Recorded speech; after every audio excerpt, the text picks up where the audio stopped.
ನಮಸ್ಕಾರ ಸ್ನೇಹಿತರೆ, RK media ಮಾಸ್ಟರ್ಸ್ಗೆ ಸ್ವಾಗತ. ಇವತ್ತಿನ ಈ ಒಂದು ಕರೆಂಟ್ ಅಫೇರ್ಸ್ ಕ್ಲಾಸ್ 18 ಅನ್ನು ನಾವು ಡಿಸ್ಕಷನ್ ಮಾಡೋಣ. ಸೊ ಇಲ್ಲಿ ಮೊದಲನೆಯದಾಗಿ ಇದೇ ಫೆಬ್ರವರಿ 1, 2026 ಕೇಂದ್ರ ಬಜೆಟ್ ಒಂದನ್ನು ಕೇಂದ್ರ ಸಚಿವೆ ನಿರ್ಮಲಾ ಸೀತಾರಾಮನ್ ಅವರು ಮಂಡಿಸಿದರು.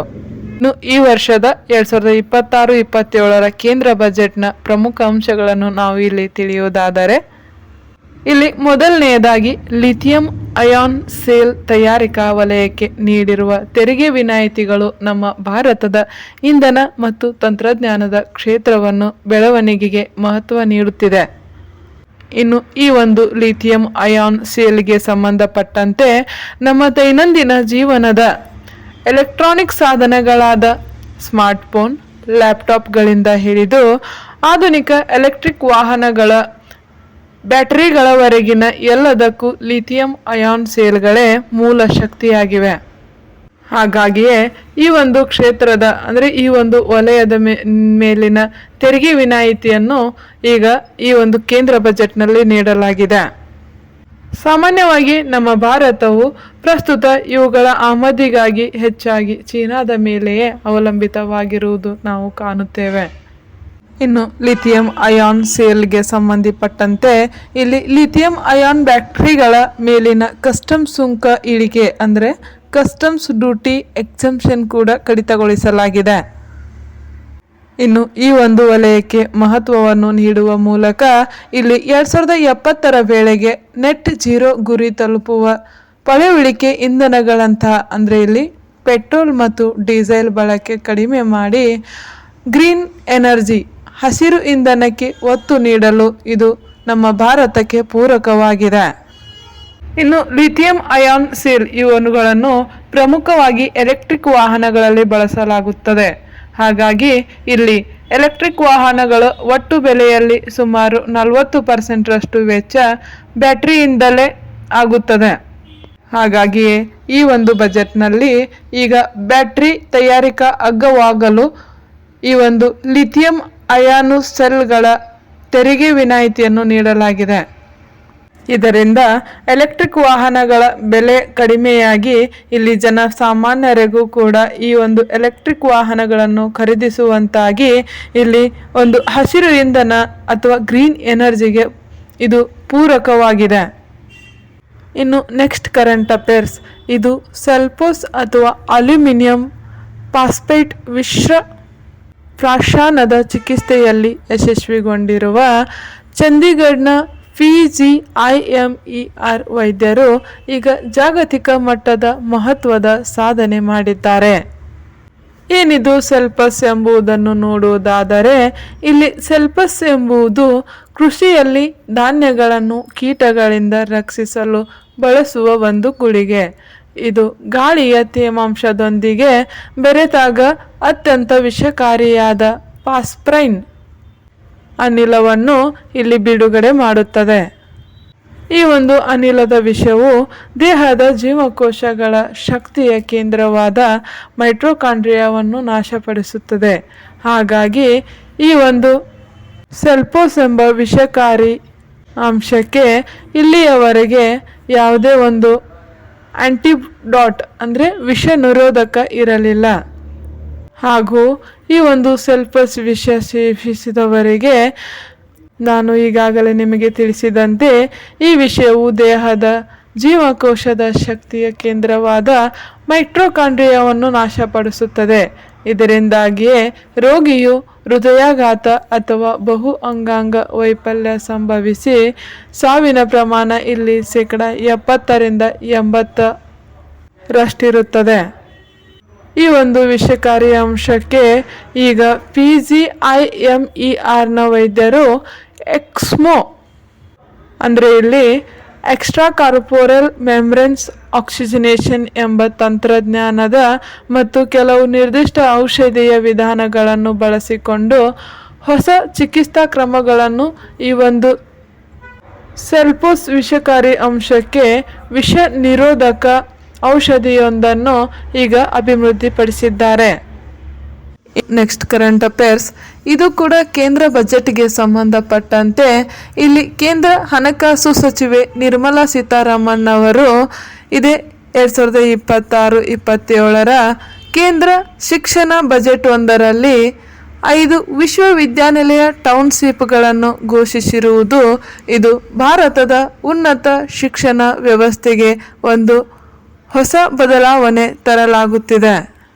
ಇನ್ನು ಇದಕ್ಕೆ ಸಂಬಂಧಪಟ್ಟಂತೆ ಇಲ್ಲಿ ಈ ಒಂದು 5 ವಿಶ್ವವಿದ್ಯಾನಿಲಯ ಟೌನ್ಶಿಪ್ಗಳಲ್ಲಿ ಅತ್ಯಾಧುನಿಕ ಶೈಕ್ಷಣಿಕ ಕೇಂದ್ರಗಳು, ಸಂಶೋಧನಾ ಪ್ರಯೋಗಾಲಯಗಳು, ಉದ್ಯಮ ಘಟಕಗಳು ಮತ್ತು ವಿದ್ಯಾರ್ಥಿಗಳು ಹಾಗೂ ಅಧ್ಯಾಪಕರ ವಸತಿ ವ್ಯವಸ್ಥೆಗಳು ಈ ಎಲ್ಲ ವ್ಯವಸ್ಥೆಗಳನ್ನು ಒಂದೇ ಆವರಣದಲ್ಲಿರುತ್ತವೆ ಎಂದು ಇಲ್ಲಿ ಇವುಗಳನ್ನು ಅಮೆರಿಕದ ಆಕ್ಸ್ಫರ್ಡ್ ಅಥವಾ ಕೇಂಬ್ರಿಡ್ಜ್ ಮಾದರಿಯ ಕ್ಯಾಂಪಸ್ ನಗರಗಳಂತೆ ಇವುಗಳನ್ನು ನಿರ್ಮಿಸಲಾಗುತ್ತಿದೆ.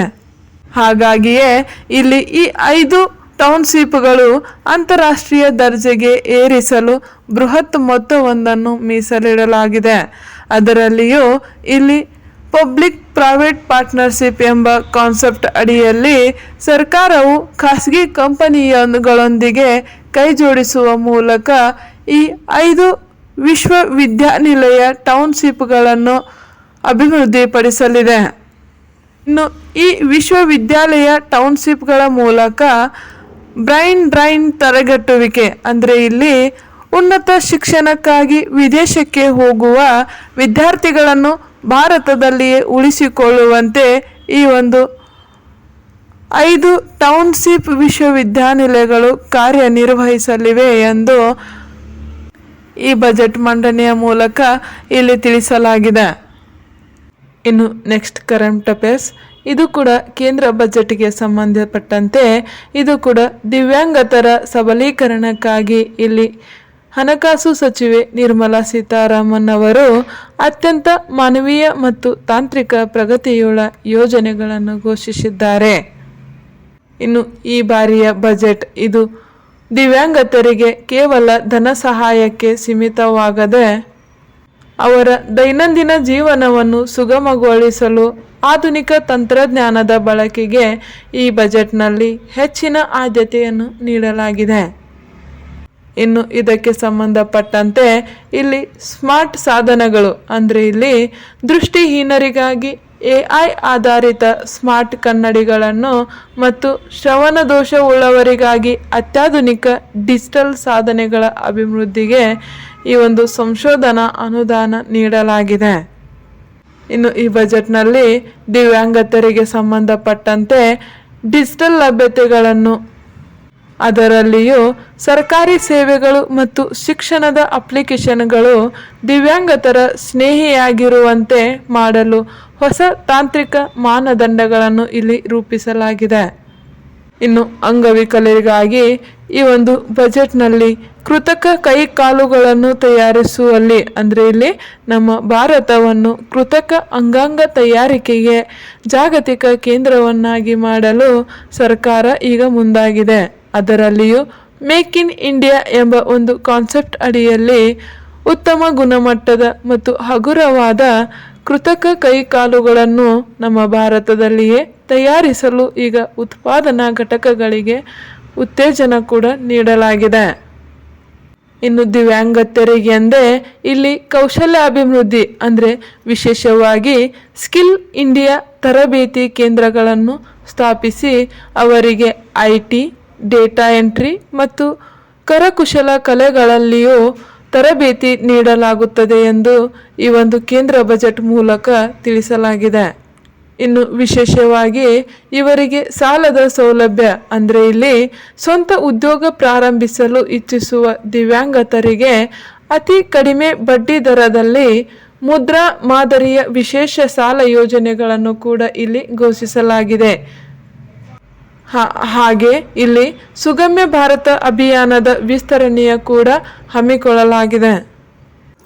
ಇನ್ನು ನೆಕ್ಸ್ಟ್ ಕರೆಂಟ್ ಅಫೇರ್ಸ್, ಇದು ಕೂಡ ಎಕನಾಮಿಕ್ ಅಂದರೆ ಬಜೆಟ್ಗೆ ಸಂಬಂಧಪಟ್ಟಂತೆ ಇದು ಕೂಡ ಇದೇ 2026-27 ಕೇಂದ್ರ ಬಜೆಟ್ ಒಂದರಲ್ಲಿ ಆರೆಂಜ್ ಎಕನಾಮಿ ಅಂದರೆ ಇಲ್ಲಿ ಸೃಜನಶೀಲ ಆರ್ಥಿಕತೆಗೆ ಭರ್ಜರಿ ಉತ್ತೇಜನ ನೀಡಿರುವುದು ಮತ್ತು ಇದಕ್ಕಾಗಿಯೇ ದೇಶದಾದ್ಯಂತ ಕ್ರಿಯೇಟರ್ ಲ್ಯಾಬ್ಸ್ ಸ್ಥಾಪಿಸಿರುವುದಾಗಿ ಈ ಒಂದು ಕೇಂದ್ರ ಬಜೆಟ್ನಲ್ಲಿ ಘೋಷಿಸಿದ್ದಾರೆ. ಇನ್ನು ಕ್ರಿಯೇಟರ್ ಲ್ಯಾಬ್ಸ್ಗೆ ಸಂಬಂಧಪಟ್ಟಂತೆ ಇದು ಅತ್ಯಾಧುನಿಕ ತಂತ್ರಜ್ಞಾನ, ಅದರಲ್ಲಿಯೂ ಹೈ ಆ್ಯಂಡ್ ಕ್ಯಾಮರಾಗಳು, ಎಡಿಟಿಂಗ್ ಸ್ಟುಡಿಯೋಗಳು, ಸೌಂಡ್ ಇಂಜಿನಿಯರಿಂಗ್ ಉಪಕರಣಗಳು ಮತ್ತು AI ಪರಿಕರಗಳು ಲಭ್ಯವಿರುತ್ತವೆ. ಇನ್ನು ಇಲ್ಲಿ ಆರೆಂಜ್ ಎಕನಾಮಿ ಎನ್ನುವುದು ಇದು ವ್ಯಕ್ತಿಯ ಜ್ಞಾನ, ಕೌಶಲ್ಯ ಮತ್ತು ಸೃಜನಶೀಲತೆಯಿಂದ ಅಂದರೆ ಇಲ್ಲಿ ಕ್ರಿಯೇಟಿವಿಟಿಯಿಂದ ಉತ್ಪತ್ತಿಯಾಗುವ ಆರ್ಥಿಕ ಚಟುವಟಿಕೆಯನ್ನು ಸೂಚಿಸುತ್ತದೆ. ಇದಕ್ಕೆ ಸಂಬಂಧಪಟ್ಟಂತೆ ಇಲ್ಲಿ ಕಲೆ, ಸಂಗೀತ, ವಿನ್ಯಾಸ, ಫ್ಯಾಷನ್, ಚಲನಚಿತ್ರ, ಗೇಮಿಂಗ್, ಸಾಫ್ಟ್ವೇರ್ ಅಭಿವೃದ್ಧಿ ಮತ್ತು ಸೋಷಿಯಲ್ ಮೀಡಿಯಾ ಕಂಟೆಂಟ್ ಕ್ರಿಯೇಷನ್ ಕೂಡ ಇದು ಅಂದರೆ ಇಲ್ಲಿ ಆರೆಂಜ್ ಎಕನಾಮಿ ಒಳಗೊಂಡಿದೆ. ಅದೇ ರೀತಿ ಇಲ್ಲಿ ಸುಸ್ಥಿರ ಅಭಿವೃದ್ಧಿ ಮತ್ತು ಸಾಂಸ್ಕೃತಿಕ ಪರಂಪರೆಯನ್ನು ಉಳಿಸುವ ಶಕ್ತಿ ಈ ಒಂದು ಆರೆಂಜ್ ಎಕನಾಮಿಕ್ಕಿಗೆ ಇರುವುದರಿಂದ ಇದನ್ನು ಆರೆಂಜ್ ಅಥವಾ ಕಿತ್ತಳೆ ಬಣ್ಣದಿಂದಲೇ ಗುರುತಿಸಲಾಗುತ್ತದೆ. ಇನ್ನು ಈ ಒಂದು ಆರೆಂಜ್ ಎಕನಾಮಿಕ್ಗೆ ಉತ್ತೇಜನ ನೀಡಲು ತರಬೇತಿ ಮತ್ತು ಮಾರ್ಗದರ್ಶನ ಬಗ್ಗೆ ನಾವು ಇಲ್ಲಿ ತಿಳಿಯುವುದಾದರೆ, ಉದ್ಯಮದ ತಜ್ಞರಿಂದ ಕೌಶಲ್ಯ ತರಬೇತಿ ನೀಡಿ ಜಾಗತಿಕ ಮಟ್ಟದ ಕಂಟೆಂಟ್ ತಯಾರಿಸಲು ಸೃಜನಶೀಲ ಯುವಕರಿಗೆ ಇಲ್ಲಿ ನೆರವು ನೀಡಲಾಗುತ್ತದೆ. ಇನ್ನು ಈ ವರ್ಷದ ಬಜೆಟ್ ಮಂಡನೆಯಲ್ಲಿ AVGC ಅಂದರೆ animation, visual effects, gaming and coming ಎಂಬ ವಲಯಕ್ಕೆ ವಿಶೇಷ ಒತ್ತು ನೀಡಲಾಗಿದೆ. ಇದಕ್ಕೆ ಸಂಬಂಧಪಟ್ಟಂತೆ ಸರ್ಕಾರದ ಈ ಕ್ರಮವು ಭಾರತದ ಪ್ರತಿಭಾವಂತ ಯುವಜನತೆಗೆ ತಮ್ಮ ಸೃಜನಶೀಲತೆಯನ್ನು ಕೇವಲ ಹವ್ಯಾಸವಾಗಿರಿಸಿಕೊಳ್ಳದೆ ಅದೊಂದು ಬೃಹತ್ ಶಕ್ತಿ, ಆರ್ಥಿಕ ಶಕ್ತಿಯನ್ನಾಗಿ ಪರಿವರ್ತಿಸಲು ಇಲ್ಲಿ ಯುವಜನತೆಗೆ ಸಹಕಾರಿಯಾಗಲಿದೆ ಎಂದು ಇಲ್ಲಿ ಬಜೆಟ್ನಲ್ಲಿ ಸರ್ಕಾರ ತನ್ನ ವಿಚಾರಗಳನ್ನು ತಿಳಿಸಿದೆ. ಇನ್ನು ನೆಕ್ಸ್ಟ್ ಕರೆಂಟ್ ಅಫೇರ್ಸ್, ಇದು ಕೂಡ ಕೇಂದ್ರ ಬಜೆಟ್ಗೆ ಸಂಬಂಧಪಟ್ಟಂತೆ ಇಲ್ಲಿ ಹಣಕಾಸು ಸಚಿವೆ ನಿರ್ಮಲಾ ಸೀತಾರಾಮನ್ ಅವರು ಕೈಗಾರಿಕಾ ಮಾಲಿನ್ಯವನ್ನು ಕಡಿಮೆ ಮಾಡಲು 20,000 ಕೋಟಿ ರೂಪಾಯಿಗಳ ಬೃಹತ್ ವೆಚ್ಚವೊಂದನ್ನು CCUS ಅಂದರೆ carbon capture, utilisation and storage ಯೋಜನೆಯೊಂದನ್ನು ಘೋಷಿಸಿದ್ದಾರೆ. ಇದು ಪ್ರಮುಖವಾಗಿ ಭಾರತದ ಪರಿಸರ ಮತ್ತು ಕೈಗಾರಿಕಾ ವಲಯಗಳಲ್ಲಿನ ಕಾರ್ಬನ್ನನ್ನು ಕಡಿಮೆ ಮಾಡುವ ಮೂಲಕ ಇಲ್ಲಿ ಅತ್ಯಂತ ಸುಧಾರಿತ ನಿರ್ಧಾರಗಳನ್ನು ಕೈಗೊಳ್ಳಲು ಈ ಒಂದು CCUS ಅಂದರೆ carbon capture, utilisation and storage ಯೋಜನೆಯು ಇಲ್ಲಿ ಸಹಕಾರಿಯಾಗಲಿದೆ. ಇದಕ್ಕೆ ಸಂಬಂಧಪಟ್ಟಂತೆ ಇದು ಆಧುನಿಕ ತಂತ್ರಜ್ಞಾನವಾಗಿದ್ದು ಇದು 3 ಹಂತಗಳಲ್ಲಿ ಕೆಲಸ ಮಾಡುತ್ತದೆ. ಇಲ್ಲಿ ಸಿ ಎಂಬುದು ಕ್ಯಾಪ್ಚರ್ ಅಂದರೆ ಸೆರೆ ಹಿಡಿಯುವಿಕೆ, ಅಂದರೆ ಇಲ್ಲಿ ಕೈಗಾರಿಕೆಗಳು ಅಥವಾ ವಿದ್ಯುತ್ ಸ್ಥಾವರಗಳು ಹೊರಸೂಸುವ ಹೊಗೆಯಿಂದ ಕಾರ್ಬನ್ ಡೈಆಕ್ಸೈಡ್ ಅನಿಲವನ್ನು ಈ ಒಂದು ಕ್ಯಾಪ್ಚರ್ ಮಾಡುವ ಮೂಲಕ ಪ್ರತ್ಯೇಕವಾಗಿ ಸೆರೆ ಹಿಡಿಯಲಾಗುವುದು. ಈ ಮೂಲಕ ಇಲ್ಲಿ ಕೈಗಾರಿಕಾ ಅವು ಹೊರಸೂಸುವ ಕಾರ್ಬನ್ ಡೈಆಕ್ಸೈಡ್ ಅನಿಲವನ್ನು ಇಲ್ಲಿ ಪ್ರತ್ಯೇಕಿಸಿ ಸೆರೆ ಹಿಡಿಯಲಾಗುತ್ತದೆ, ಅಂದರೆ ಇಲ್ಲಿ ಕ್ಯಾಪ್ಚರ್ ಮಾಡಲಾಗುತ್ತದೆ. ಇನ್ನು ನೆಕ್ಸ್ಟ್ ಯು ಎಂಬುದು ಇಲ್ಲಿ ಯುಟಿಲೈಸೇಷನ್ ಅಂದರೆ ಬಳಕೆ. ಇಲ್ಲಿ ಹಿಡಿದಿಟ್ಟ ಕಾರ್ಬನ್ ಅನಿಲವನ್ನು ಇತರ ಉಪಯುಕ್ತ ವಸ್ತುಗಳನ್ನಾಗಿ, ಅದರಲ್ಲಿಯೂ ರಾಸಾಯನಿಕಗಳು, ಇಂಧನ ಮತ್ತು ಕಟ್ಟಡ ನಿರ್ಮಾಣದ ಕಚ್ಚಾ ವಸ್ತುಗಳಿಗಾಗಿ ಇಲ್ಲಿ ಕಚ್ಚಾ ವಸ್ತುಗಳ ತಯಾರಿಕೆಯಲ್ಲಿ ಇವುಗಳನ್ನು ಬಳಸುವುದು. ಇನ್ನು ಎಸ್ ಎಂಬುದು ಇಲ್ಲಿ ಸಂಗ್ರಹಣೆ ಅಂದರೆ ಸ್ಟೋರೇಜ್ ಆಗಿದ್ದು ಇಲ್ಲಿ ಬಳಸಲಾಗದ ಅಂದರೆ ಬಳಸದೆ ಉಳಿದ ಒಂದು ಕಾರ್ಬನ್ ಅನಿಲವನ್ನು ಅದನ್ನು ಅಂದರೆ ಇಲ್ಲಿ ಬಳಸಲಾಗದೆ ಉಳಿದ ಕಾರ್ಬನ್ ಅನ್ನು ಅನಿಲ ರೂಪದಲ್ಲಿ ಭೂಮಿಯ ಆಳದಲ್ಲಿ, ಅದರಲ್ಲಿಯೂ ಖಾಲಿಯಾದ ತೈಲ ಬಾವಿಗಳು ಅಥವಾ ಶಿಲೆಗಳ ನಡುವೆ ಸುರಕ್ಷಿತವಾಗಿ ಸಂಗ್ರಹಿಸುವುದು. ಇದು ಅಂದರೆ ಇಲ್ಲಿ CCUSನ ಒಂದು ಅತ್ಯಾಧುನಿಕ ತಂತ್ರಜ್ಞಾನವಾಗಿದೆ. ಇನ್ನು ಇದಕ್ಕೆ ಸಂಬಂಧಪಟ್ಟಂತೆ ಇಲ್ಲಿ ಆದ್ಯತಾ ವಲಯಗಳು ಅಂದರೆ ಇಲ್ಲಿ ಈ ತಂತ್ರಜ್ಞಾನವನ್ನು ಪ್ರಮುಖವಾಗಿ 5 ವಲಯಗಳಲ್ಲಿ ಜಾರಿಗೆ ತರಲಾಗಿದೆ. ಆ 5 ವಲಯಗಳೆಂದರೆ ಇಲ್ಲಿ ವಿದ್ಯುತ್ ಸ್ಥಾವರಗಳು ಅಂದರೆ ಪವರ್ ಪ್ಲಾಂಟ್ಸ್, ಉಕ್ಕು ಅಂದರೆ ಇಲ್ಲಿ ಸ್ಟೀಲ್ ಮತ್ತು ಸಿಮೆಂಟ್, ತೈಲ ಸಂಸ್ಕರಣಾಗಳು ಮತ್ತು ಕೊನೆಯದಾಗಿ ರಾಸಾಯನಿಕ ಉದ್ಯಮಗಳು. ಈ ವಲಯಗಳಲ್ಲಿ ಈ ಒಂದು ಬೃಹತ್ CCUS ಅಂದರೆ carbon capture utilisation and storage ಯೋಜನೆಯನ್ನು ಇಲ್ಲಿ ಅಳವಡಿಸಿಕೊಳ್ಳಲಾಗುತ್ತಿದೆ. ಅಳವಡಿಸಿಕೊಳ್ಳುವ ಮೂಲಕ ಇಲ್ಲಿ ಭಾರತವನ್ನು 2070ರ ವೇಳೆಗೆ ಶೂನ್ಯ ಕಾರ್ಬನ್ ಹೊರಸೂಸುವಿಕೆ ಅಂದರೆ ನೆಟ್ ಜೀರೋ ಗುರಿಯನ್ನು ತಲುಪಲು ಈ ಒಂದು CCUS ತಂತ್ರಜ್ಞಾನವು ಇಲ್ಲಿ ಅತ್ಯಗತ್ಯವಾಗಿ ಮಹತ್ವವನ್ನು ಪಡೆದಿದೆ. ಇನ್ನು ಇದಕ್ಕೆ ಸಂಬಂಧಪಟ್ಟಂತೆ ಇಲ್ಲಿ ರಫ್ತು ಕೂಡ ಹೆಚ್ಚಳದ ಸಾಧ್ಯತೆ ನಾವು ಕಾಣಬಹುದು. ಅಂದರೆ ಇಲ್ಲಿ ರಫ್ತು ರಕ್ಷಣೆ ಸಾಮಾನ್ಯವಾಗಿ ನಾವು ಇತ್ತೀಚೆಗೆ ತಿಳಿದಿರುವಂತೆ ಇಲ್ಲಿ ಯುರೋಪಿಯನ್ ಒಕ್ಕೂಟದಂತಹ ದೇಶಗಳು ಈಗ ಕಾರ್ಬನ್ ಬಾರ್ಡರ್ ಟ್ಯಾಕ್ಸ್ ವಿಧಿಸುತ್ತಿವೆ. ಅದರಲ್ಲಿಯೂ ನಮ್ಮ ಭಾರತದ ಕಂಪನಿಗಳು ಕಾರ್ಬನ್ ಕಡಿಮೆ ಮಾಡದಿದ್ದರೆ ಇದು ವಿದೇಶಕ್ಕೆ ವಸ್ತುಗಳನ್ನು ಕಳುಹಿಸುವುದು ದುಬಾರಿಯಾಗಲಿದೆ ಎಂದು ಈ ಉದ್ದೇಶಕ್ಕಾಗಿಯೇ ಈಗ CCUS ಎಂಬ ಯೋಜನೆಯು ನಮ್ಮ ರಫ್ತುದಾರರಿಗೆ ಈಗ ನೆರವಾಗಲಿದೆ. ಇನ್ನು ಈ ಒಂದು ಯೋಜನೆಯ ಮೂಲಕವೇ ಪರಿಸರ ಸಂರಕ್ಷಣೆ ಕೂಡ ನಾವು ಇಲ್ಲಿ ಕೈಗೊಳ್ಳಬಹುದು. ಇಲ್ಲಿ ಜಾಗತಿಕ ತಾಪಮಾನದ ಏರಿಕೆಯನ್ನು ತಡೆಗಟ್ಟಲು ವಾತಾವರಣಕ್ಕೆ ಸೇರುವ ಕಾರ್ಬನ್ ಡೈಆಕ್ಸೈಡ್ ಅಂದರೆ CO2 ನ ಪ್ರಮಾಣವನ್ನು ಇಲ್ಲಿ ಕಡಿಮೆ ಮಾಡುವುದು ಕೂಡ ಅನಿವಾರ್ಯವಾಗಿರುವುದರಿಂದ ಇಲ್ಲಿ CCUS ಯೋಜನೆಯು ಅತ್ಯಾಧುನಿಕ ತಂತ್ರಜ್ಞಾನದ ಮೂಲಕ ಈ ಕಾರ್ಬನ್ ಡೈಆಕ್ಸೈಡನ್ನು ನಿಯಂತ್ರಿಸುವುದರಿಂದ ಇಲ್ಲಿ ಇದು ಪ್ರಮುಖ ಒಂದು ಯೋಜನೆಯಾಗಿ ಮಹತ್ವ ಪಾತ್ರ ವಹಿಸುತ್ತಿದೆ. ಇನ್ನು 20,000 ಕೋಟಿಯ ಈ ಒಂದು CCUS ಯೋಜನೆಯು ಭಾರತವನ್ನು ಕೇವಲ ಇಂಧನ ಗ್ರಾಹಕ ರಾಷ್ಟ್ರವನ್ನಾಗಿ ಉಳಿಸದೆ ಇದು ಪರಿಸರ ಸ್ನೇಹಿ ತಂತ್ರಜ್ಞಾನದ ರಫ್ತುದಾರನಾಗಿ ಮಾಡುವುದು ಈ ಒಂದು carbon capture utilisation and storage ಯೋಜನೆಯ ಮೂಲ ಉದ್ದೇಶವಾಗಿದೆ. ಇನ್ನು ನೆಕ್ಸ್ಟ್ ಕರೆಂಟ್ ಅಫೇರ್ಸ್, ಇದು ಕೂಡ ಬಜೆಟ್ಗೆ ರಿಲೇಟೆಡ್ ಆಗಿದ್ದು ಇಲ್ಲಿ ಕ್ಯಾನ್ಸರ್ ಮತ್ತು ಅಪರೂಪದ ಕಾಯಿಲೆಗಳಿಂದ ಬಳಲುತ್ತಿರುವ ರೋಗಿಗಳಿಗಾಗಿ ಇಲ್ಲಿ ಪ್ರಮುಖವಾಗಿ 17 ಪ್ರಮುಖ ಕ್ಯಾನ್ಸರ್ ವಿರೋಧಿ ಔಷಧಿಗಳ ಮೇಲಿನ ಮೂಲ ಕಸ್ಟಮ್ ಸುಂಕವನ್ನು ಅಂದರೆ ಇಲ್ಲಿ ಬೇಸಿಕ್ ಕಸ್ಟಮ್ ಡ್ಯೂಟಿಯನ್ನು ಸಂಪೂರ್ಣವಾಗಿ ರದ್ದುಗೊಳಿಸಲಾಗಿದೆ. ಈ ಮೂಲಕ ನಮ್ಮ ಭಾರತವು ಕ್ಯಾನ್ಸರ್ ಚಿಕಿತ್ಸೆಗೆ ಬಳಸುವ ಅನೇಕ ಅತ್ಯಾಧುನಿಕ ಔಷಧಿಗಳನ್ನು ವಿದೇಶಗಳಿಂದ ಆಮದು ಮಾಡಿಕೊಳ್ಳುತ್ತದೆ. ಇಲ್ಲಿಯವರೆಗೆ ಈ ಔಷಧಿಗಳ ಮೇಲೆ ಸರ್ಕಾರವು ಗಣನೀಯ ಪ್ರಮಾಣದ ಒಂದು ಆಮದು ತೆರಿಗೆಯನ್ನು ವಿಧಿಸುತ್ತಿತ್ತು. ಈಗ ಆ ಒಂದು ಆಮದು ತೆರಿಗೆಯನ್ನು ಶೂನ್ಯಕ್ಕಳಿಸುವುದರಿಂದ ಈ ಔಷಧಿಗಳ ಅಂದರೆ ಕ್ಯಾನ್ಸರ್ ಚಿಕಿತ್ಸೆಗೆ ಬೇಕಾಗುವ ಔಷಧಿಗಳ ಬೆಲೆ ಮಾರುಕಟ್ಟೆಯಲ್ಲಿ ಗಣನೀಯವಾಗಿ ಕಡಿಮೆಯಾಗಲಿದೆ.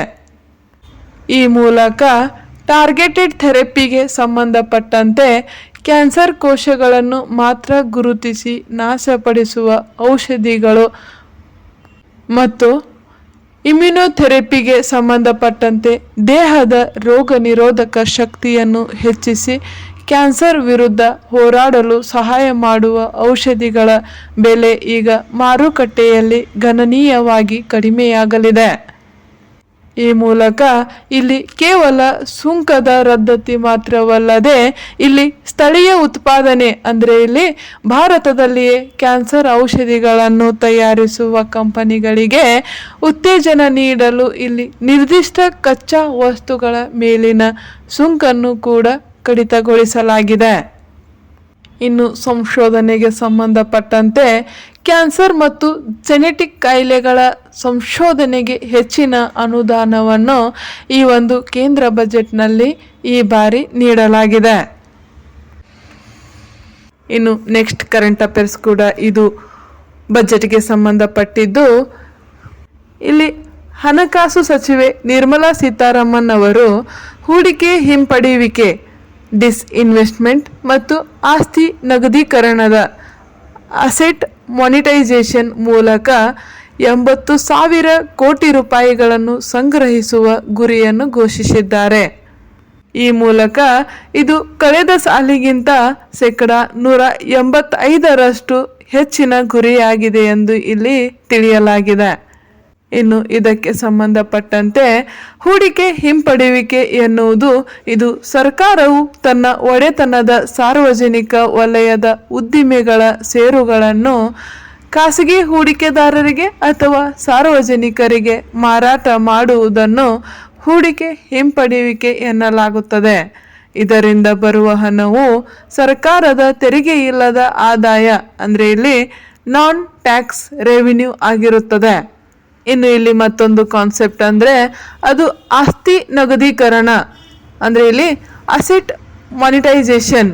ಇದು ಸರ್ಕಾರದ ಬಳಿ ಇರುವ ಬಳಕೆಯಾಗದ ಅಥವಾ ಕಡಿಮೆ ಬಳಕೆಯಾಗುತ್ತಿರುವ ಆಸ್ತಿಗಳನ್ನು ಅಂದರೆ ಇಲ್ಲಿ ಫಾರ್ ಎಕ್ಸಾಂಪಲ್ ರಸ್ತೆಗಳು, ರೈಲ್ವೆ ಮಾರ್ಗಗಳು, ಪೈಪ್ಲೈನ್ಗಳು ಅಥವಾ ಖಾಲಿ ಜಮೀನುಗಳು, ಈ ಆಸ್ತಿಗಳನ್ನು ಖಾಸಗಿ ಕಂಪನಿಗಳಿಗೆ ನಿರ್ದಿಷ್ಟ ಅವಧಿಗೆ ಲೀಸ್ಗೆ ನೀಡಿ ಹಣ ಸಂಗ್ರಹಿಸುವುದೇ ಇಲ್ಲಿ ಆಸ್ತಿ ನಗದೀಕರಣ ಅಂದರೆ ಇಲ್ಲಿ ಅಸೆಟ್ ಮಾನಿಟೈಸೇಷನ್ ಆಗಿದೆ.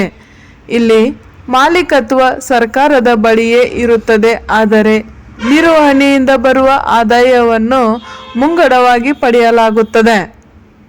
ಇನ್ನು ಈ ಮೂಲಕ ಈ ಒಂದು ಹೂಡಿಕೆ ಹಿಂಪಡೆಯುವಿಕೆ ಮತ್ತು ಆಸ್ತಿ ನಗದೀಕರಣ ಮೂಲಕ ಸರ್ಕಾರವು ಸಂಗ್ರಹಿಸಿದ 80,000 ಕೋಟಿ ಹಣವನ್ನು ಪ್ರಮುಖವಾಗಿ ಮೂಲಸೌಕರ್ಯ ಅಭಿವೃದ್ಧಿ, ಹಣಕಾಸಿನ ಕೊರತೆ ನೀಗಿಸಲು ಮತ್ತು ಸಾಮಾಜಿಕ ಕಲ್ಯಾಣಕ್ಕಾಗಿ ಇಲ್ಲಿ ಬಳಸಲಾಗುತ್ತದೆ. ಇಲ್ಲಿ ಮೂಲಸೌಕರ್ಯಕ್ಕೆ ಸಂಬಂಧಪಟ್ಟಂತೆ ಮೂಲಸೌಕರ್ಯ ಅಭಿವೃದ್ಧಿ ಇದು ಹೊಸ ಹೈಸ್ಪೀಡ್ ರೈಲುಗಳು, ರಾಷ್ಟ್ರೀಯ ಹೆದ್ದಾರಿಗಳು ಮತ್ತು ವಿಮಾನ ನಿಲ್ದಾಣಗಳ ನಿರ್ಮಾಣಕ್ಕೆ ಸಂಬಂಧಪಟ್ಟಿದೆ. ಇನ್ನು ಹಣಕಾಸಿನ ಕೊರತೆ ನೀಗಿಸಲು ಅಂದರೆ ಇಲ್ಲಿ ದೇಶದ ಸಾಲವನ್ನು ಕಡಿಮೆ ಮಾಡಲು ಮತ್ತು ಆರ್ಥಿಕತೆಯನ್ನು ಸ್ಥಿರವಾಗಿಡಲು ಈ ಒಂದು ಹಣಕಾಸು ಕೊರತೆ ನೀಗಿಸಲು ಈ ಹೂಡಿಕೆ ಹಿಂಪಡೆಯುವಿಕೆ ಮತ್ತು ಆಸ್ತಿ ನಗದೀಕರಣದಿಂದ ಬಂದಿರುವ ಹಣವನ್ನು ಬಳಸಲಾಗುತ್ತದೆ. ಇನ್ನು ಈ ಮೂಲಕವೇ ಸಾಮಾಜಿಕ ಕಲ್ಯಾಣ ಅಂದರೆ ಇಲ್ಲಿ ಶಿಕ್ಷಣ ಮತ್ತು ಆರೋಗ್ಯ ಕ್ಷೇತ್ರಗಳ ಯೋಜನೆಗಳಿಗೂ ಕೂಡ ಈ ಒಂದು ಹಣವನ್ನೇ ಇಲ್ಲಿ ಒದಗಿಸಲಾಗುತ್ತದೆ. ಇನ್ನು ನೆಕ್ಸ್ಟ್ ಕರೆಂಟ್ ಅಫೇರ್ಸ್ ಇದು ಕೂಡ ಕೇಂದ್ರ ಬಜೆಟ್ಗೆ ಸಂಬಂಧಪಟ್ಟಂತೆ ಇಲ್ಲಿ 2047ರವರೆಗೆ ತೆರಿಗೆ ರಜಾ ಅಂದರೆ ಇಲ್ಲಿ ಟ್ಯಾಕ್ಸ್ ಹಾಲಿಡೇ ಅಂಟಿಲ್ 2047 ಎಂಬ ಯೋಜನೆಯು ನಮ್ಮ ಭಾರತವನ್ನು ಜಾಗತಿಕ ಡಿಜಿಟಲ್ ಕೇಂದ್ರವನ್ನಾಗಿ ಮಾಡುವ ದೀರ್ಘಕಾಲಿಕ ಗುರಿಯನ್ನು ಹೊಂದಿದೆ. ಇನ್ನು ಇದಕ್ಕೆ ಸಂಬಂಧಪಟ್ಟಂತೆ ಈ ಬೃಹತ್ ತೆರಿಗೆ ವಿನಾಯಿತಿಯು ಪ್ರಮುಖವಾಗಿ ವಿದೇಶಿಯ ಕ್ಲೌಡ್ ಸೇವೆ ಪೂರೈಕೆದಾರರಿಗೆ ಫಾರಿನ್ ಕ್ಲೌಡ್ ಸರ್ವಿಸ್ ಪ್ರೊವೈಡರ್ಸ್ಗೆ ಅನ್ವಯಿಸುತ್ತದೆ. ಅಂದರೆ ಇಲ್ಲಿ ಅಮೆಜಾನ್, ಗೂಗಲ್ ಅಥವಾ ಮೈಕ್ರೋಸಾಫ್ಟ್ನಂತಹ ಕಂಪನಿಗಳು ಭಾರತದಲ್ಲಿ ತಮ್ಮ ಡೇಟಾ ಸೆಂಟರ್ಗಳನ್ನು ಸ್ಥಾಪಿಸಿದರೆ ಈ ಲಾಭ ಪಡೆಯಬಹುದು. ಇನ್ನು ಏನಿದು ತೆರಿಗೆ ರಜೆ ಅಂತ ನೋಡುವುದಾದರೆ ಇದು ಒಂದು ನಿರ್ದಿಷ್ಟ ಅವಧಿಯವರೆಗೆ ಕಂಪನಿಗಳಿಗೆ ನೀಡುವ ತೆರಿಗೆ ವಿನಾಯಿತಿ. ಇನ್ನು ಬಜೆಟ್ ಇದೇ ಕೇಂದ್ರ ಬಜೆಟ್ 2026ರ ಪ್ರಕಾರ ಈ ಕಂಪನಿಗಳು 2047ರವರೆಗೆ ಅಂದರೆ ಇಲ್ಲಿ ಭಾರತದ ಸ್ವಾತಂತ್ರ್ಯದ ಶತಮಾನೋತ್ಸವದ ವರ್ಷ, ಅದರಲ್ಲಿಯೂ ವಿಕಸಿತ ಭಾರತದ ಗುರಿ ಅಡಿಯಲ್ಲಿ ಯಾವುದೇ ಕಾರ್ಪೊರೇಟ್ ತೆರಿಗೆಯನ್ನು ಪಾವತಿಸಬೇಕಾಗಿಲ್ಲ. ಇದು ಹೂಡಿಕೆದಾರರಿಗೆ ದೀರ್ಘಕಾಲಿಕ ಲಾಭ ಮತ್ತು ತೆರಿಗೆ ಖಚಿತತೆಯನ್ನು ನೀಡುತ್ತದೆ. ಇನ್ನು ಇದಕ್ಕೆ ಸಂಬಂಧಪಟ್ಟಂತೆ ಇದರ ಉದ್ದೇಶವನ್ನು ಇಲ್ಲಿ ತಿಳಿಯುವುದಾದರೆ ಡಿಜಿಟಲ್ ಮೂಲಸೌಕರ್ಯ ಅಂದರೆ ಇಲ್ಲಿ ಭಾರತವನ್ನು ವಿಶ್ವದ ಡೇಟಾ ಸ್ಟೋರೇಜ್ ಹಬ್ ಆಗಿ ಮಾಡುವುದಾಗಿದೆ. ಅದೇ ರೀತಿ AI ತಂತ್ರಜ್ಞಾನಕ್ಕೆ ಬೃಹತ್ ಪ್ರಮಾಣದ ಡೇಟಾ ಸಂಗ್ರಹಣೆ ಮತ್ತು ಕ್ಲೌಡ್ ಸ್ಟೋರೇಜ್ ಅಗತ್ಯವಿರುವುದರಿಂದ ಈ ವಿನಾಯಿತಿಯಿಂದಾಗಿ ಜಾಗತಿಕ AI ಕಂಪನಿಗಳು ಭಾರತಕ್ಕೆ ಬರಲಿವೆ ಎಂದು ಆಶಿಸಲಾಗಿದೆ. ಇನ್ನು ಈ ಮೂಲಕ ಹೂಡಿಕೆದಾರರಿಗೆ ಹೂಡಿಕೆ ಆಕರ್ಷಣೆಯನ್ನು ಕೂಡ ಇಲ್ಲಿ ಕಾಣಲಾಗುತ್ತದೆ. ಅಂದರೆ ಇಲ್ಲಿ ಈಗಾಗಲೇ ಈ ವಲಯದಲ್ಲಿ ಸುಮಾರು 90 ಬಿಲಿಯನ್ ಹೂಡಿಕೆಯ ಭರವಸೆ ಸಿಕ್ಕಿದ್ದು, ಈ ತೆರಿಗೆ ವಿನಾಯಿತಿಯಿಂದಾಗಿ ಇನ್ನೂ ಹೆಚ್ಚಾಗುವ ಸಾಧ್ಯತೆ ಕೂಡ ಇದೆ. ಇನ್ನು ನೆಕ್ಸ್ಟ್ ಕರೆಂಟ್ ಅಫೇರ್ಸ್, ಇದು ಕೂಡ 2026-27 ಕೇಂದ್ರ ಬಜೆಟ್ಗೆ ಸಂಬಂಧಪಟ್ಟಿದ್ದು, ಇಲ್ಲಿ ಹಣಕಾಸು ಸಚಿವೆ ನಿರ್ಮಲಾ ಸೀತಾರಾಮನ್ ಅವರು ಸರ್ಕಾರವು ಮಾರುಕಟ್ಟೆಯಿಂದ ಪಡೆಯಲಿರುವ ನಿವ್ವಳ ಸಾಲದ ಪ್ರಮಾಣವನ್ನು 11.73 ಲಕ್ಷ ಕೋಟಿ ರೂಪಾಯಿ ಎಂದು ಇಲ್ಲಿ ನಿಗದಿಪಡಿಸಿದ್ದಾರೆ. ಇನ್ನು ಇದಕ್ಕೆ ಸಂಬಂಧಪಟ್ಟಂತೆ ಇದು ದೇಶದ ಮೂಲಸೌಕರ್ಯ ಅಭಿವೃದ್ಧಿ ಮತ್ತು ಆರ್ಥಿಕ ಸ್ಥಿರತೆಯ ನಡುವೆ ಸಮತೋಲನ ಕಾಯ್ದುಕೊಳ್ಳುವ ಸರ್ಕಾರದ ತಂತ್ರವನ್ನು ತೋರಿಸುತ್ತದೆ. ಇನ್ನು ಈ ಮೂಲಕ ಇಲ್ಲಿ ನಿವ್ವಳ ಮಾರುಕಟ್ಟೆ ಸಾಲ ಎಂಬುದು ಇದು ಸರ್ಕಾರವು ಹಳೆಯ ಸಾಲಗಳನ್ನು ಮರುಪಾವತಿ ಮಾಡಿದ ನಂತರ ಹೊಸದಾಗಿ ಮಾರುಕಟ್ಟೆಯಿಂದ, ಅಂದರೆ ಇಲ್ಲಿ ಬ್ಯಾಂಕುಗಳು ಅಥವಾ ಹಣಕಾಸು ಸಂಸ್ಥೆಗಳಿಂದ ಪಡೆಯುವ ಒಟ್ಟು ಮೊತ್ತವೇ ಇಲ್ಲಿ ನಿವ್ವಳ ಸಾಲ ಎಂದು ತಿಳಿಯಲಾಗಿದೆ. ಇನ್ನು ಇದಕ್ಕೆ ಸಂಬಂಧಪಟ್ಟಂತೆ ಈಗ ಪ್ರಸ್ತುತ ಒಟ್ಟು ಸಾಲ ಅಂದರೆ ಗ್ರಾಸ್ ಬೋರೋವಿಂಗ್ ನಮ್ಮ ಭಾರತದ್ದು 17.2 ಲಕ್ಷ ಕೋಟಿ ರೂಪಾಯಿ ಇದೆ. ಇನ್ನು ನಿವ್ವಳ ಸಾಲ ಅಂದರೆ ಇಲ್ಲಿ ನೆಟ್ ಬೋರೋವಿಂಗ್ ಇದು 11.73 ಲಕ್ಷ ಕೋಟಿ ರೂಪಾಯಿ ಇರುವುದರಿಂದ ಇಲ್ಲಿ ಸರ್ಕಾರವು ತನ್ನ ಖರ್ಚು ವೆಚ್ಚಗಳನ್ನು ಸರಿದೂಗಿಸಲು ಮತ್ತು ಹಣಕಾಸಿನ ಕೊರತೆಯನ್ನು, ಅಂದರೆ ಇಲ್ಲಿ ಫಿಸಿಕಲ್ ಡಿಫಿಸಿಟನ್ನು ತುಂಬಲು ಈ ಸಾಲವನ್ನು ಮಾಡುತ್ತದೆ. ಇನ್ನು ಈ ಹಣವನ್ನು ಎಲ್ಲಿ ಬಳಸಲಾಗುತ್ತದೆ ಅಂತ ನೋಡುವುದಾದರೆ, ಈ ಒಂದು ಬೃಹತ್ ಮೊತ್ತದ ಸಾಲದ ಮುಖ್ಯ ಉದ್ದೇಶವು ಬಂಡವಾಳ ವೆಚ್ಚ, ಅಂದರೆ ಇಲ್ಲಿ ಕ್ಯಾಪಿಟಲ್ ಎಕ್ಸ್ಪೆಂಡಿಚರ್ ಅನ್ನು ಹೆಚ್ಚಿಸುವುದಾಗಿದೆ. ಇನ್ನು ಇಲ್ಲಿ ಮೂಲ ಸೌಕರ್ಯಕ್ಕೆ ಸಂಬಂಧಪಟ್ಟಂತೆ ರಾಷ್ಟ್ರೀಯ ಹೆದ್ದಾರಿಗಳು, ರೈಲ್ವೆ ಕಾರಿಡಾರ್ಗಳು, ಅದರಲ್ಲಿಯೂ ಮುಖ್ಯವಾಗಿ ರೇರ್ ಅರ್ತ್ ಕಾರಿಡಾರ್ಗಳು ಮತ್ತು ಡಿಜಿಟಲ್ ಮೂಲ ಸೌಕರ್ಯಗಳ ನಿರ್ಮಾಣಕ್ಕೆ ಈ ಒಂದು ಹಣವನ್ನು ಬಳಕೆ ಮಾಡಲಾಗುತ್ತದೆ. ಇನ್ನು ಉದ್ಯೋಗ ಸೃಷ್ಟಿಗೆ ಸಂಬಂಧಪಟ್ಟಂತೆ ಇಲ್ಲಿ ಸರ್ಕಾರಿ ಹೂಡಿಕೆ ಹೆಚ್ಚಾದಂತೆ ಖಾಸಗಿ ಹೂಡಿಕೆದಾರರಿಗೂ ಉತ್ತೇಜನ ಸಿಗುತ್ತದೆ. ಇದರಿಂದ ಉದ್ಯೋಗಾವಕಾಶಗಳು ಕೂಡ ಇಲ್ಲಿ ವೃದ್ಧಿಯಾಗುತ್ತವೆ. ಈ ಮೂಲಕ ಫಿಸ್ಕಲ್ ಕನ್ಸಾಲಿಡೇಷನ್, ಅಂದರೆ ಇಲ್ಲಿ ಆರ್ಥಿಕ ಶಿಸ್ತು, ಸಾಲದ ಪ್ರಮಾಣ ಹೆಚ್ಚಿದರೂ ಸರ್ಕಾರವು ಆರ್ಥಿಕ ಶಿಸ್ತನ್ನು ಕಾಪಾಡಿಕೊಳ್ಳಲು ಇಲ್ಲಿ ನಿರ್ಧರಿಸಿದೆ. ಇನ್ನು ಇದೇ 2026-27 ಸಾಲಿನ ಹಣಕಾಸಿನ ಕೊರತೆಯನ್ನು GDP 44.3%, ಅಂದರೆ ಇಲ್ಲಿ GDPಯ 4.3% ಇಳಿಸುವ ಗುರಿ ಹೊಂದಲಾಗಿದೆ. ಅಂದರೆ ಇಲ್ಲಿ ಕಳೆದ ವರ್ಷ ಇದು 4.4% ಇತ್ತು. ಈ ಬಾರಿ ಇದನ್ನು 4.3% ಇಳಿಸುವ ಗುರಿಯನ್ನು ಇಲ್ಲಿ ಹಣಕಾಸು ಕೊರತೆ ಇಳಿಸುವ ಗುರಿಯನ್ನು ಹೊಂದಲಾಗಿದೆ. ಇನ್ನು ಸಾಲ ಮತ್ತು GDP ಅನುಪಾತಕ್ಕೆ ಸಂಬಂಧಪಟ್ಟಂತೆ ಇಲ್ಲಿ ಸರ್ಕಾರವು ತನ್ನ ಒಟ್ಟು ಸಾಲದ ಪ್ರಮಾಣವನ್ನು GDPಯ 55.6%ಕ್ಕೆ ಇಳಿಸಲು ಉದ್ದೇಶಿಸಿದೆ. ಇನ್ನು ಈ ಮೂಲಕ ಈ ಬಾರಿ 11.73 ಲಕ್ಷ ಕೋಟಿಯ ಸಾಲವು ಭಾರತದ ಅಭಿವೃದ್ಧಿಯ ವೇಗವನ್ನು ಕಾಯ್ದುಕೊಳ್ಳಲು ಅನಿವಾರ್ಯವಾಗಿದೆ. ಇನ್ನು ಸರ್ಕಾರವು ತನ್ನ ವೆಚ್ಚವನ್ನು ಹೆಚ್ಚಿಸುತ್ತಲೇ ಸಾಲದ ಹೊರೆಯನ್ನು ಕೂಡ ನಿಯಂತ್ರಣದಲ್ಲಿಡಲು ಪ್ರಯತ್ನಿಸುತ್ತಿದೆ. ಇನ್ನು ಈ ಎಲ್ಲ ಮಾಹಿತಿಯು ಇದೇ ಫೆಬ್ರವರಿ 1, 2026 ಕೇಂದ್ರ ಹಣಕಾಸು ಸಚಿವೆ ನಿರ್ಮಲಾ ಸೀತಾರಾಮನ್ ಅವರು ಹೊರಡಿಸಿರುವ ಕೇಂದ್ರ ಬಜೆಟ್ ಬಗ್ಗೆ ಈ ಎಲ್ಲ ಮಾಹಿತಿಯು ಒಳಗೊಂಡಿದೆ. ಇಲ್ಲಿಗೆ ಈ ಒಂದು ಮಾಹಿತಿಯನ್ನು ಮುಕ್ತಾಯಗೊಳಿಸುತ್ತೇನೆ ಮತ್ತು ನಮ್ಮ ಚಾನಲನ್ನು ಯಾರಿನ್ನೂ ಸಬ್ಸ್ಕ್ರೈಬ್ ಮಾಡಿಲ್ಲ ಅಂದರೆ ಸಬ್ಸ್ಕ್ರೈಬ್ ಮಾಡಿ ಅಂತ ಹೇಳುತ್ತಾ ಮತ್ತು ಶೇರ್ ಮಾಡಿ ಅಂತ ಹೇಳುತ್ತಾ ಮುಂದಿನ ಮಾಹಿತಿಯೊಂದಿಗೆ ಮತ್ತೆ ನಾನು ನಿಮ್ಮೊಂದಿಗೆ ಡಿಸ್ಕಷನ್ ಮಾಡಲು ಬರುತ್ತೇನೆ. ಇಲ್ಲಿಗೆ ಈ ಒಂದು ಕ್ಲಾಸನ್ನು ಮುಕ್ತಾಯಗೊಳಿಸುತ್ತಾ ಮುಂದಿನ ಮಾಹಿತಿಯೊಂದಿಗೆ ಮತ್ತೆ ಸಿಗೋಣ. ಜೈ ಹಿಂದ್, ವಂದೇ ಮಾತರಂ.